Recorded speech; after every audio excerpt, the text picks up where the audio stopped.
Why is the water you drink literally always, without fail, perfectly H2O and never something like H3O? Or think about a campfire. You start with this heavy, solid piece of wood, you burn it, and it just seems to completely vanish into thin air. But we're taught that matter doesn't actually disappear, right? So what's going on? Well, these aren't just weird little quirks of nature. The universe actually operates on these incredibly strict, hidden rules. Every single thing around you, from the air you're breathing right now to the cells in your own body, is following a master rulebook. Welcome back to This Explainer. I am so thrilled you're here today because we are going to crack open that exact rulebook. We're going to break down the fundamental rules that govern exactly how everything in the entire universe combines to form, well, all the stuff around us. And as you'll see, Dalton's atomic theory wasn't just some lucky guess. It was this brilliant capstone that finally made sense of decades of super confusing lab data. So let's dive right in and explore the 5 laws of chemical combinations and Dalton's atomic theory. To get to the bottom of our very first historical mystery, we actually need to time travel way back to the year 1789. Our journey starts with this guy named Antoine Lavoisier, who's basically known as the father of modern chemistry. Back then, Lavoisier was obsessed with studying combustion. He wasn't just watching things burn, though. He was setting up fires in completely sealed glass containers. He meticulously weighed the solid stuff before he lit it, and then, here's the genius part, he weighed the leftover ash, the trapped smoke, and even the trapped air inside the container after the fire went out. Because his measurements were so insanely precise, he discovered our first big rule, the law of conservation of mass. It formally states that in all physical and chemical changes, there's absolutely no net change in mass. Matter can neither be created nor destroyed. Now, okay, if that sounds a bit too much like a textbook, let's anchor it in reality. Think of the atoms in our universe just like Lego bricks. Imagine you build a really awesome spaceship out of exactly 50 Lego bricks. Then, later on, you get bored and decide to break that entire spaceship down to build a car instead. How many bricks do you have? You still have 50 bricks. The total mass of the reactants before a chemical reaction will always equal the total mass of the products after. Absolutely nothing is lost to the void. It just changes its shape. Next up is French chemist Joseph Proust. Building on Lavoisier's ideas, Proust gave us the law of definite proportions. You might also hear it called the law of definite composition. He had this hypothesis that a specific compound always contains exactly the same proportion of elements by weight. And he actually proved this by testing cupric carbonate from 2 totally different sources. One sample was totally natural, literally dug right out of the ground. The other was made synthetically in a lab. He purified and analyzed both of them, and guess what? The natural sample was 51.35% copper, 9.74% carbon, and 38.91% oxygen. And the synthetic sample? Exactly the same percentages, right down to the decimal. The sheer scale of Proust's law is what makes it so mind-blowing. It means it absolutely does not matter if nature forged a compound over millions of years, or if some scientist whipped it up in an afternoon. The mass ratio is fundamentally fixed. If you grab a glass of water from your kitchen sink, it is exactly 88.8% oxygen and 11.2% hydrogen by mass. If you hitched a ride on a rocket and harvested water from an ancient comet flying through deep space, that alien water follows the exact same rule, 88.8% to 11.2%. No exceptions.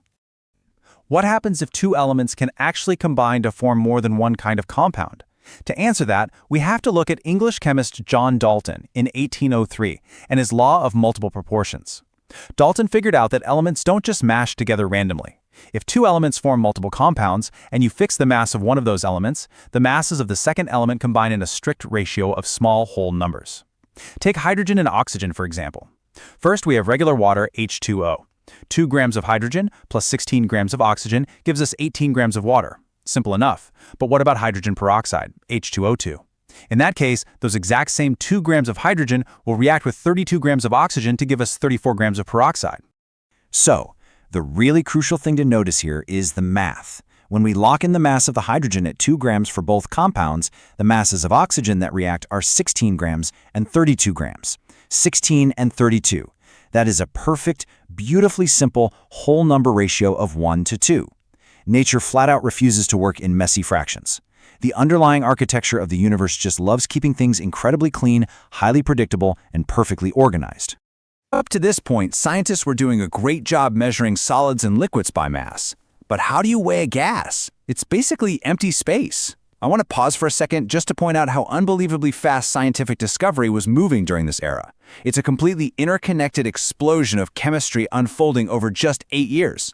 Look at this. We start with Dalton in 1803 with multiple proportions. Literally 5 years later in 1808, Gay-Lussac tackles the bizarre behavior of gaseous volumes. And then just 3 years after that, Avogadro completely shatters and redefines our understanding of molecules.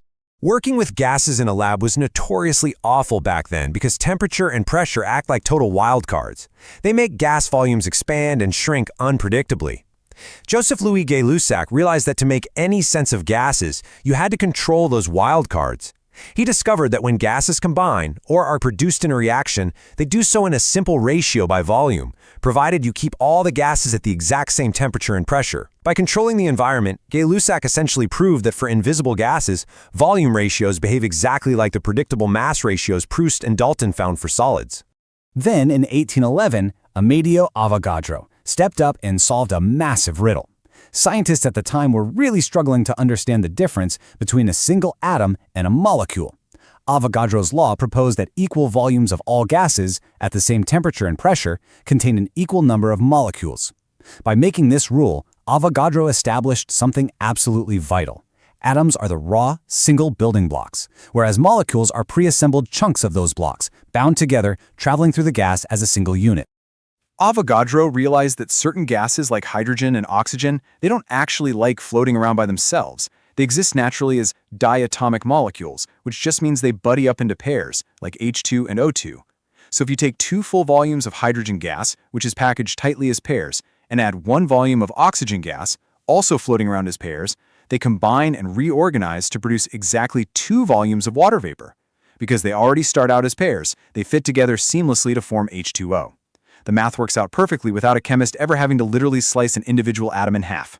In 2008, John Dalton published this totally groundbreaking book called A New System of Chemical Philosophy. He took all those previous puzzle pieces, conservation of mass, definite proportions, gas volumes, and masterfully stepped them together into one grand framework. He basically proposed that all matter in the universe is built from tiny, indivisible, and indestructible atoms. Furthermore, every single atom of a specific element is pretty much a clone of the others, identical in mass and properties. When these different elemental atoms meet up, they don't just mash together randomly, they lock together in fixed, simple ratios to make unique compounds. And at the end of the day, chemical reactions aren't magically creating or destroying anything, they're really just an endless, grand reorganization of these indestructible building blocks. Dalton's theory was, without a doubt, an absolute triumph. It brilliantly explained the mechanics behind every single law of chemical combination we've covered today.